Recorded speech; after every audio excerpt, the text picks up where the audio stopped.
बिस्मिल्लाहिर्रहमानिर्रहीम अस्सलाम वालेकुम। Welcome to SWS learn all only YouTube channel. इस वीडियो में इंशाल्लाह हम 2022 एंड 2020 का पास पेपर सोल्व करेंगे और फिजिकल केमिस्ट्री 6th सेमेस्टर। इनमें से कुछ क्वेश्चंस जो हैं वो रिपीट है, वो हम 2024 और 2023 के पास पेपर्स में कर चुके हैं।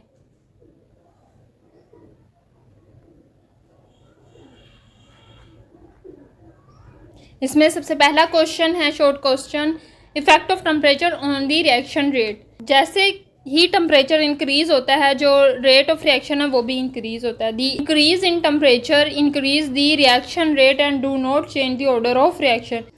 आपने याद रखना है क्यों टेम्परेचर इंक्रीज होने से जो रिएक्शन का रेट है वो इंक्रीज होता है, क्योंकि मॉलिक्यूल्स की कुलियन इंक्रीज होती है। कुलियन इंक्रीज होने से इफेक्टिव कुलियन के चांस भी ज़्यादा हो जाते हैं। टेम्परेचर इंक्रीज़ करने से रिएक्शन का जो रेट है वो भी इंक्रीज़ होता है। हमारे ऐसे रिएक्शंस भी होते हैं जिनमें टेम्परेचर इंक्रीज़ करने से जो रिएक्शन का रेट है वो डिक्रीज़ हो जाता है। जैसे डिकम्पोजिशन ऑफ NO2। डिकम्पोजिशन से हमारे पास NO और O2 बनेगा, लेकिन जैसे ही हम टेम्परेचर इंक्रीज़ करते हैं तो रेट ऑफ रिएक्शन जो है वो डिक्रीज़ हो जाता है। देन है व्हाट इज़ अफेक्टिव कुलियन। अभी हम कुलियन के बारे में पढ़ रहे थे, तो अफेक्टिव कुलियन क्या? Effective collision is the chemical in chemical reaction are the collision between the reactant particle that result in the formation of product. These collision required the colliding particle to have enough energy and the correct orientation of reaction to occur. Effective collision वो collision होती है reaction में अगर तो reactant molecules आपस में टकराएं, में कुलियन हो और कुलियन के नतीजे में वो आपस में रिएक्ट करके प्रोडक्ट बना दे, तो ऐसी कुलियन को हम अफेक्टिव कुलियन कहते हैं। अगर तो पार्टिकल के पास इनफ एनर्जी है अफेक्टिव कुलियन के लिए और उनकी ओरिएंटेशन भी करेक्ट है, तो ही अफेक्टिव कुलियन होगी। अगला क्वेश्चन है व्हाट इज पार्टीशन फंक्शन। तो पार्टीशन फंक्शन का it is the sum of probability factor for different energy state or levels. It can also be stated as the way in which the energy of the system is partitioned among the molecule constituting the system. It is dimensionless quantity. Experimentally जो Q है वो equal होता है summation GI e⁻⁻⁰ GI हमारे पास statistical wait factor होता है, या इसको डिग्री ऑफ डिजनरेसी भी कहते हैं। के हमारे पास बोल्ट्जमैन कांस्टेंट होता है, ई हमारे पास एनर्जी ऑफ क्वांटम स्टेट होता है, टी हमारे पास एब्सोल्यूट टेम्परेचर होता है। देन है factorization of partition function. Factorization of partition function ये हमने पिछले पेपर में अच्छे से इसको डिस्कस किया था, लेकिन वहाँ पे लॉन्ग था, यहाँ पे शॉर्ट है। यहाँ पे आपने सिंपल इसकी डेरिवेशन कर देनी है।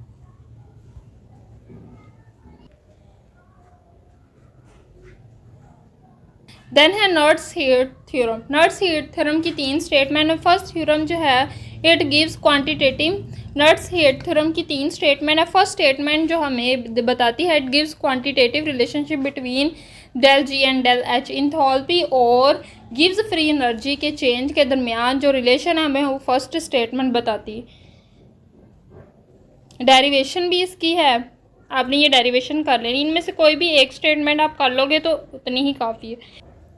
ये फर्स्ट स्टेटमेंट की definition, the quantity derivation of gives free energy change with respect to temperature at constant pressure decreases with decreasing temperature asymptotically and becomes equal to 0 at absolute 0. This statement is called Nernst heat theorem. ये इसकी mathematical form है।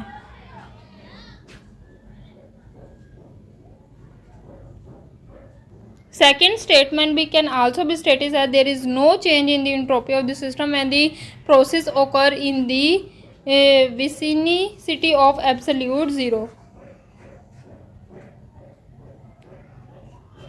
और ये हमारे पास इसकी third statement molar heat capacity पे। इनमें से आप कोई भी एक स्टेटमेंट कर सकते हैं, तीनों स्टेटमेंट करने की ज़रूरत नहीं है।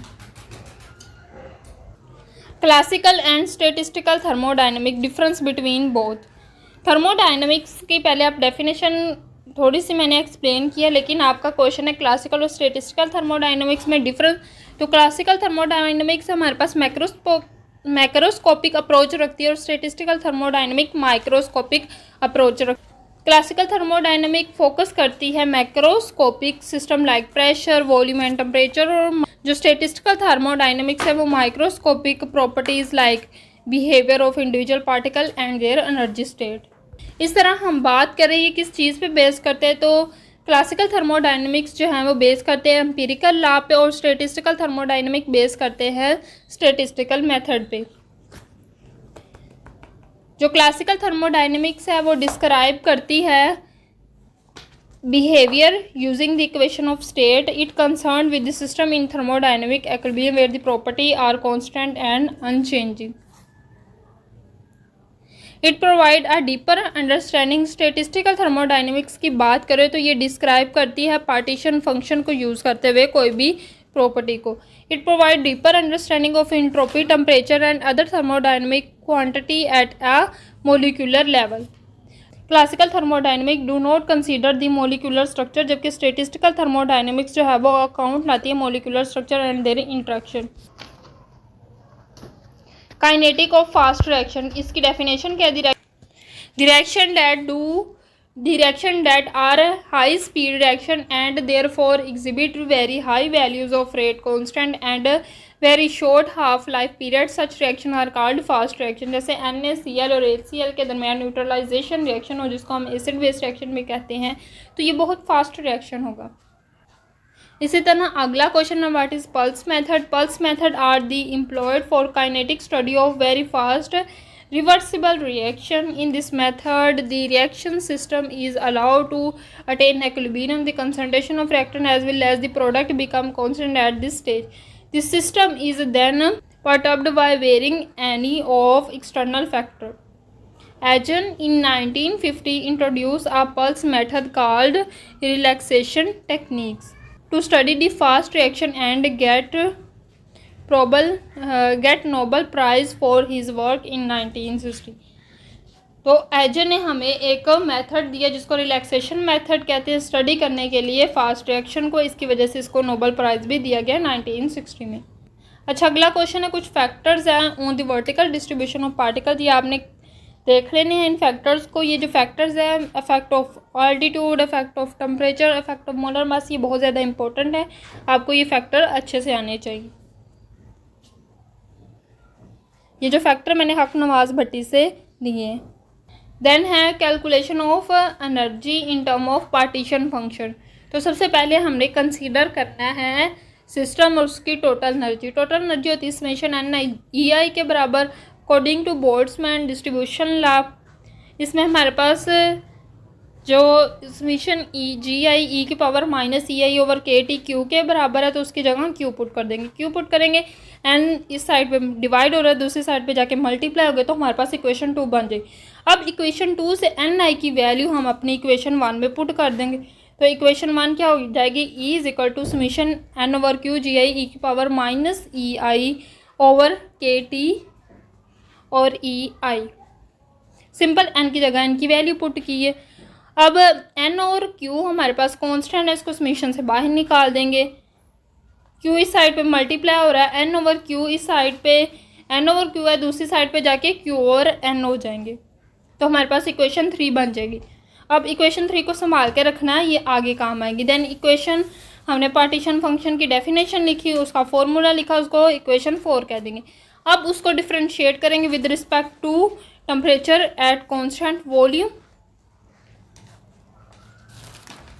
जो डिफ्रेंशिएट करेंगे तो हमारे पास GI ये है हमारे पास कांस्टेंट, इसको डिफ्रेंशिएट नहीं कर सकते, लेकिन E जो है उसको डिफ्रेंशिएट करेंगे।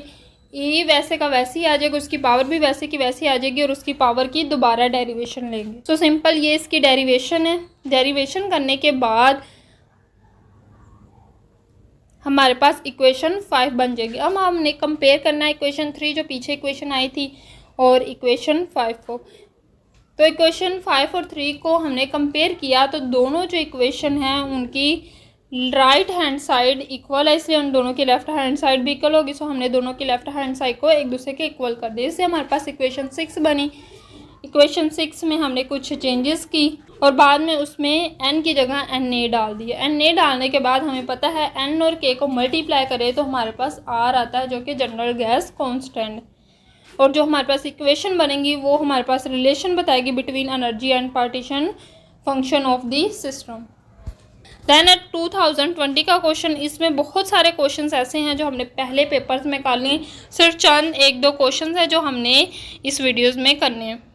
सबसे पहला क्वेश्चन है what is meant by law of conservation of energy. तो ये law of conservation of energy हम 6 स्टैंडर्ड से पढ़ते आ रहे हैं। तो law of conservation of energy का क्या मतलब है?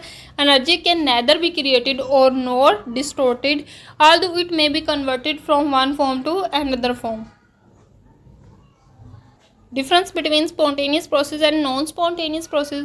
जो स्पॉन्टेनियस प्रोसेस होते हैं वो refer to the chemical process that occur without being driven by an outside force. Spontaneous process खुद ब खुद होते हैं, उन पे कोई एक्सटर्नल फोर्स नहीं लगती, लेकिन जो नॉन स्पॉन्टेनियस होते हैं उन पे हम कोई एक्सटर्नल फोर्स लगाते हैं ताकि वो रिएक्शन पॉसिबल हो। स्पॉन्टेनियस प्रोसेस के लिए कोई एनर्जी नहीं चाहिए, लेकिन नॉन स्पॉन्टेनियस प्रोसेस के लिए हमें एनर्जी चाहिए। स्पॉन्टेनियस प्रोसेस के लिए गिव्स फ्री एनर्जी चेंज होता है वो नेगेटिव होता है, जबकि नॉन स्पॉन्टेनियस के लिए गिव्स फ्री एनर्जी चेंज हमारे पास पॉजिटिव होता है। अगला हम क्वेश्चन देखेंगे effect of temperature on the reaction rate by using Arrhenius equation. तो ये मैंने स्नाउला की बुक से लिया है, बहुत अच्छा लिखा हुआ है।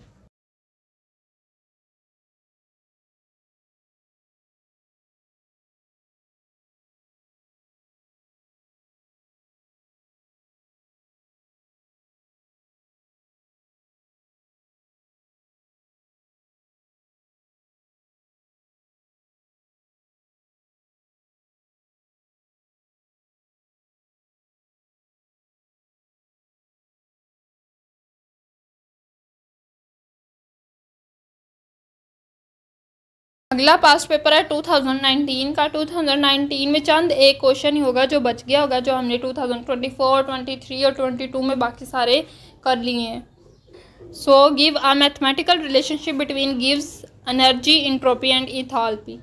तो रिलेशनशिप बनाने के लिए हमारे पास गिव्स फ्री एनर्जी की इक्वेशन है G is equal to H minus TS। ये जो इक्वेशन है यही इक्वेशन रिलेशनशिप बताती है बिटवीन गिव्स free energy, entropy and enthalpy of the process. This equation state that गिव्स free energy is equal to enthalpy subtract the product of temperature and entropy. So ये थी आज की वीडियो। मुझे उम्मीद है कि आपको वीडियो पसंद आई होगी। वीडियो पसंद आई तो वीडियो को लाइक कर दें। मज़ीद इसी तरह की वीडियोस के लिए मेरे चैनल को सब्सक्राइब कर ले। दुआ में ज़रूर याद रखिएगा। अल्लाह हाफिज़।